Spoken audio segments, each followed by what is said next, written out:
নমস্কার, educational zone চ্যানেলে সবাইকে স্বাগত জানাই। আজকে আমরা যে প্রশ্নটি নিয়ে এসেছি আপনাদের সামনে, সেই প্রশ্নটি হচ্ছে শিক্ষাক্ষেত্রে প্রেষণার ভূমিকা আলোচনা করো। সঙ্গে থাকছে প্রেষণা বৃদ্ধিতে শিক্ষকের ভূমিকা কী। একবারও প্রশ্ন আসতে পারে বা আলাদা আলাদাও আসতে পারে।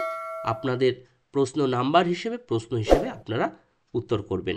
প্রথমে আমরা প্রেষণার সংজ্ঞা জেনে নিই।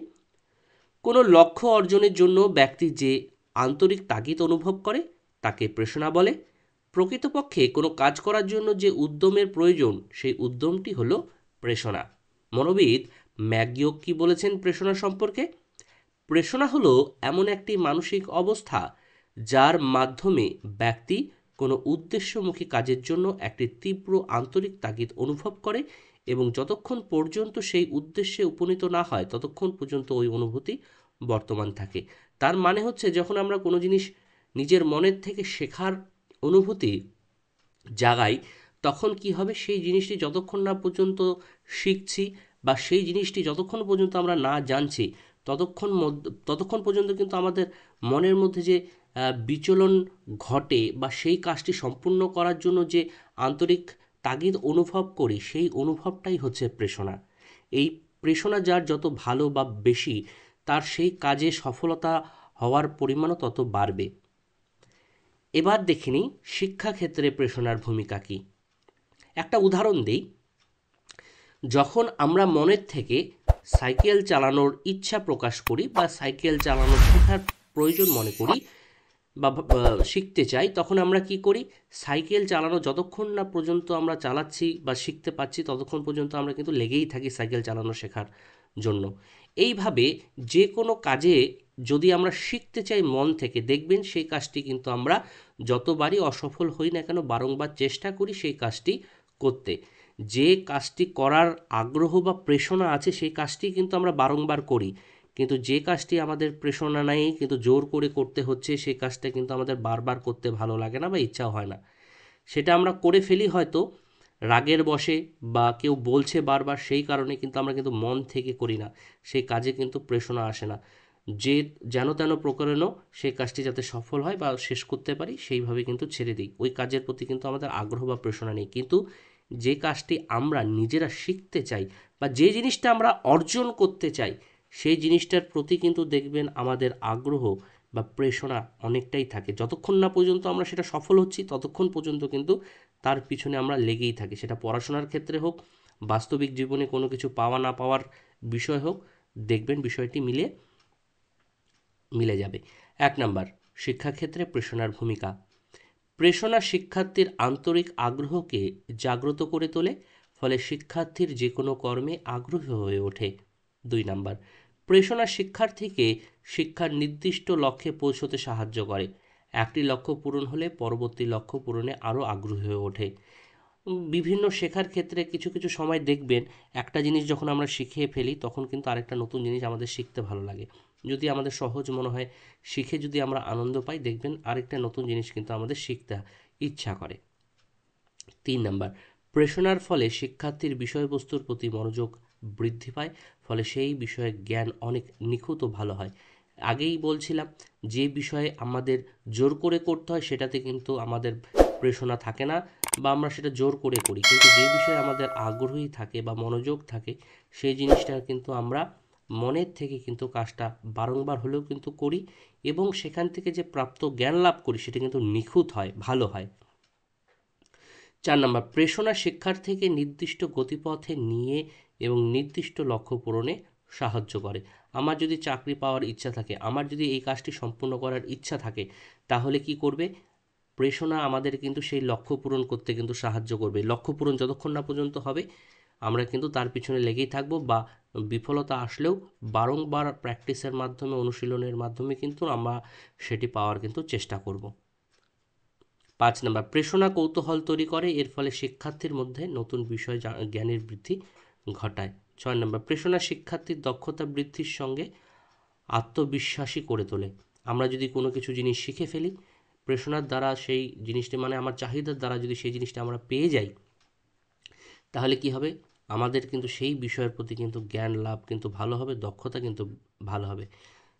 7 নম্বর, প্রেষণা শিক্ষার্থীর মধ্যে পঠনের অভ্যাস তৈরি করে যা তার বিষয় জ্ঞান বৃদ্ধিতে সাহায্য করে। পড়ার প্রতি যদি আমাদের প্রেষণা জাগ্রত হয়, মোটিভেট হই বা মোটিভেশন যদি আসে, আমাদের পড়তে হবে, এই জিনিসটি কমপ্লিট করতে হবে, তাহলে আমার উন্নয়ন হবে বা আমি চাকরি পাবো বা আমার ব্যক্তিত্ব গঠন হবে, এই সব চিন্তাভাবনা যদি অটোমেটিক্যালি আমাদের মনে আসে না, দেখবেন আমাদের মা বাবাদের বলতে হবে না যে বারবার পড়তে বস, এটা পড় ওটা পড়। অটোমেটিক্যালি কী হবে, সময় হলে আমরা কিন্তু নিজেই চাহিদা অনুভব করব যে না, আজকের এই পড়াটা আমাকে সম্পূর্ণ করতে হবে, কমপ্লিট করতে হবে। তাহলে প্রেষণা কিন্তু শিক্ষার্থীদের পঠনের অভ্যাস তৈরি করে এবং জ্ঞান বৃদ্ধিতে কিন্তু সাহায্য করে এইভাবেই। 8 নাম্বার, প্রেষণা শিখনকে জীবনের সঙ্গে যুক্ত করে তার ভবিষ্যৎ জীবনের আদর্শ গঠন করে। সেজন্য শিক্ষার্থীদের এইভাবে শিক্ষা দিতে হবে যাতে সেই শিক্ষাটা তাদের বাস্তব জগতের সঙ্গে ভবিষ্যতে তাদের কিছু করার একটি পথ নির্দেশ করে। তাহলেই দেখবেন অটোমেটিক্যালি শিক্ষার্থীদের কি হবে না, পড়াশোনা করে তো আমি চাকরি পাচ্ছি, পড়াশোনা করে তো আমি ভবিষ্যতের যে আমার সমস্যাগুলো সেগুলো দূর হচ্ছে, এই সব চিন্তাভাবনা যদি শিক্ষার্থীর মধ্যে ঢুকে যায় বা তারা যদি বাস্তবে দেখে অরিজিনালি তা হচ্ছে, তাহলে অটোমেটিক্যালি কিন্তু তাদের কিন্তু শিক্ষা গ্রহণে কিন্তু আগ্রহ বাড়বে। অন্যথায় পড়াশোনা করে কি হবে, কে চাকরি পায় পড়াশোনা করে বা কী এমন লাভ হবে, যদি এরকম একটা ধারণা চলে আসে, তারা কিন্তু শিক্ষা গ্রহণ করবে না। তাহলে শিক্ষা আমরা সেইভাবেই দিব যেটি বাস্তবের সঙ্গে সম্পর্কযুক্ত। এবার আমরা দেখি প্রেষণা বৃদ্ধিতে শিক্ষকের ভূমিকা। শিখন প্রক্রিয়া সাফল্যের মূল কেন্দ্র হলো প্রেষণা। প্রেষণা ছাড়া কার্যকরী ও অর্থপূর্ণ শিখন সম্ভব নয়। যেহেতু শ্রেণীকক্ষে শিক্ষকের স্থান সর্বোচ্চ, তাই শিক্ষার্থীর প্রেষণা বৃদ্ধিতে শিক্ষকের ভূমিকা খুবই গুরুত্বপূর্ণ। অবশ্যই খুব গুরুত্বপূর্ণ, একটু আগে বললাম যে শিক্ষার্থীদের বাস্তব অভিজ্ঞতার সঙ্গে সম্পর্ক রেখে শিক্ষা দিতে হবে। তা 1 নাম্বার, প্রেষণা বৃদ্ধিতে শিক্ষকের ভূমিকা কি? পুরস্কার ও শাস্তি। পুরস্কার যেমন একদিকে শিক্ষার্থীদের মধ্যে আগ্রহ জাগায়, অপরদিকে শাস্তি শিক্ষার্থীর মনে ভয় সৃষ্টি করে। তাই শিক্ষককে খুব সতর্কভাবে শ্রেণীকক্ষ পরিচালনা করতে হবে। শিক্ষার্থীদের কোনো সময় আমরা ভয় দেখাবো না, কোনো সময় নেগেটিভ কথা বলবো না, সব সময় তাদের অনুপ্রেরণা জাগাবো যে না, তুমি ভুল করেছো, ঠিক আছে, তোমরা শুধরাতে পারবে। আমরা পথ দেখাবো, শিক্ষকরা পথ দেখাবে যে কীভাবে আমরা সমাধান করতে পারি সেই সমস্যাগুলো, যে তোমাদের দ্বারা হবে, তোমরা করতে পারবে। একবার ভুল হয়েছে, কি হয়েছে, তোমরা এইভাবে করো, দেখো সফল হবে। কিন্তু তার বদলে আমরা যদি বারংবার তার ভুলের জন্য যদি শাস্তি দিই, সেটা কিন্তু হিতে বিপরীত হবে। সে হয়তো শিক্ষা গ্রহণ আর করবেই না, শিক্ষা হয়তো ছেড়েই দিল। যদি আমরা পুরস্কার বা বাহবা দিই তাকে সবসময়, তাহলে দেখবেন অটোমেটিক্যালি শিক্ষার্থীর কিন্তু সেই জিনিস শেখার প্রতি আগ্রহী হয়ে ওঠে। ভয় পেলে কিন্তু শিক্ষার্থীরা শিক্ষা প্রতিষ্ঠানে যাবেই না কিছুদিন পরে। এই জন্যই কিন্তু প্রাইমারি সেকশনে মানে শিক্ষাক্ষেত্রে শাস্তি প্রদানের বিধি কিন্তু শাস্তি দেওয়া কিন্তু একদম বন্ধ করে দেওয়া হয়েছে, শাস্তি দেওয়া যাবে না। 2 নম্বর, প্রতিযোগিতা ও সহযোগিতা। প্রতিযোগিতা শিক্ষার্থীর নিজস্ব ক্ষমতা প্রয়োগের উৎসাহী করে তোলে, আর সহযোগিতামূলক কাজে কর্মক্ষমতা বাড়ে। তাই শিখনের ক্ষেত্রে প্রেরণা প্রদানে শিক্ষক এই 2 কৌশল বিভিন্ন কাজের মধ্য দিয়ে প্রয়োগ করবে। একে অপরের সহযোগিতায় যদি সে কাজটি সম্পূর্ণ করতে পারে, তাহলে তার মনে কিন্তু আনন্দ আসবে যে হ্যাঁ, সেও করতে পারে। এই আশাতে কিন্তু সে কিন্তু আরও প্রেরণা বৃদ্ধি করে কিন্তু বারংবার বিভিন্ন ধরনের কাজের ক্ষমতা বৃদ্ধি করে কিন্তু কাজ সম্পন্ন করতে পারবে। 3 নম্বর, আশা আকাঙ্ক্ষা। বিভিন্ন শিক্ষার্থীর আশা আকাঙ্ক্ষা বিভিন্ন ধরনের। শিক্ষার্থীর আশা আকাঙ্ক্ষা পূর্ণতার মাধ্যমে নির্দিষ্ট লক্ষ্যে পৌঁছে দেবার কাজটি শিক্ষকের। প্রত্যেকটি শিক্ষার্থী কী চায়, কী পছন্দ, সবার তো এক জিনিস পছন্দ না, সবার তো সব বিষয় পছন্দ না, সব কাজ পছন্দ না। তাহলে শিক্ষক বা শিক্ষিকাদের নজর রাখতে হবে কোন শিক্ষার্থী কী ধরনের জিনিস পছন্দ করে, তার আশা আকাঙ্ক্ষা কী, তার উপরে নির্ভর করে যদি তাদের আমরা শিক্ষা দিই, দেখবেন অটোমেটিক্যালি সে আগ্রহ সহকারে সেই বিষয়টি কিন্তু সম্পূর্ণ করবে বা তার লক্ষ্যে কিন্তু পৌঁছতে পারবে। সেই জন্য অবশ্যই তার আশা আকাঙ্ক্ষা সামর্থ্য সব কিছু দেখেই কিন্তু আমরা কর্ম সম্পাদনা করাবো সেই শিক্ষার্থীদের। 4 নম্বর, প্রশংসা ও নিন্দা। নিন্দা থেকে প্রশংসা প্রেরণা বৃদ্ধিতে সৃষ্টি করে। তাই শিক্ষক সর্বদাই হাস্য উজ্জ্বল মুখ, প্রশংসনীয় কথাবার্তা শিক্ষার্থীর সাথে করবে। 1 নম্বর পয়েন্টে বলছিলাম যে হ্যাঁ, তোমরা ভুল করেছো, তা কি হয়েছে, অবশ্যই তোমরা আবার চেষ্টা করে পাবে, তোমাদের দ্বারা সম্ভব, দরকার পড়লে আমি সাহায্য করছি, এইভাবে করো, দেখো ঠিক হচ্ছে কিনা। এইভাবে কিন্তু শিক্ষার্থীদের যদি আমরা প্রেরণা বৃদ্ধি করি, তাহলে কিন্তু শিক্ষার্থীদের শিক্ষা বা কোনো জিনিস শেখার প্রতি কিন্তু আগ্রহ বাড়বে এবং শিক্ষাটাও কিন্তু ভালো হবে। 5 নাম্বার, অভিনবত্ব। শিক্ষার্থীরা সর্বদা নতুন বিষয়ের প্রতি সর্বদাই আকৃষ্ট হয়, তাই শিক্ষক শ্রেণীকক্ষে প্রেরণা সৃষ্টি করতে সর্বদাই অভিনবত্ব রাখবে, মানে নতুন নতুন জিনিস বা নতুন নতুন পদ্ধতিতে শিক্ষার্থীদের শিক্ষা দিলে তাদের প্রেরণা বৃদ্ধি হবে এবং তার শিক্ষাটাও ভালো হবে। লক্ষ্য স্থিরকরণ। শিক্ষার্থীদের আগ্রহ সৃষ্টি করতে শিক্ষণের পূর্বে পাঠ্য বিষয় সম্পর্কে তার লক্ষ্য ও উদ্দেশ্য ধারণা দেবে শিক্ষক। এই জিনিসটি শিখে আমাদের কি হবে? যদি শিক্ষার্থী বুঝতে পারে যে না, এই জিনিসটি শিখে আমার অবশ্যই লাভ আছে বা ভালো হবে, তাহলে কিন্তু সে অবশ্যই শেখার চেষ্টা করবে। অন্যথায় আমরা দেখি বেশিরভাগ শিক্ষা গ্রহণ করি যেগুলো আমরা, সেগুলো বাস্তবে গিয়ে কোনো কাজে লাগে না। 7 নাম্বার, মূল্যায়নের ব্যবস্থা। শিক্ষণের প্রতি শিক্ষার্থীদের প্রেরণা জাগ্রত করতে হলে বিদ্যালয়ে যথাযথ মূল্যায়নের ব্যবস্থা রাখতে হবে। মূল্যায়ন শিক্ষার্থীর মনোভাবকে উদ্দেশ্যমুখী করে। মূল্যায়নের মাধ্যমে শিক্ষার্থীর আত্মসংশোধনের সুযোগ পায়, তারা কি ভুল করছে না করছে তার সুযোগ পায়।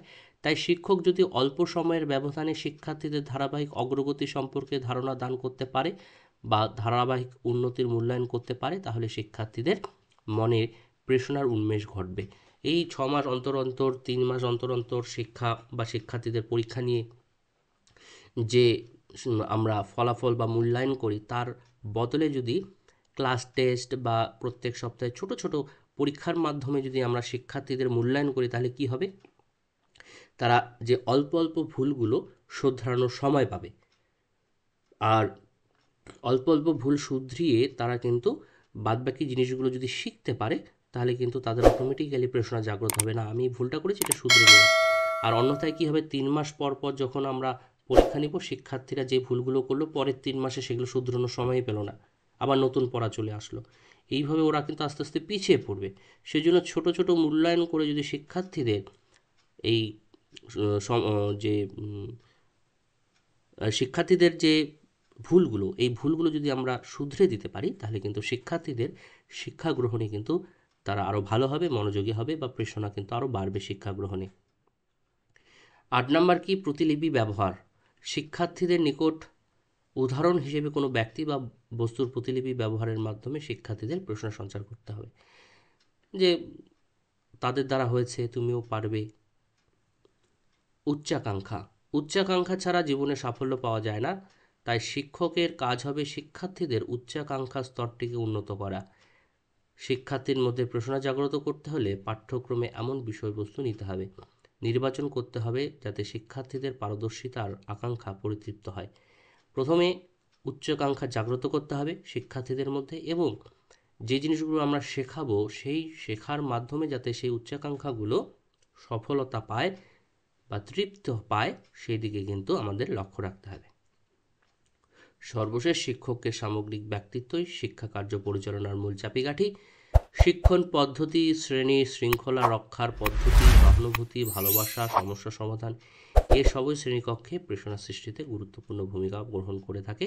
এই দিকগুলোও কিন্তু শিক্ষক মশাই বা শিক্ষিকা লক্ষ্য রাখবেন। আমরা নোটটি এখানে শেষ করছি।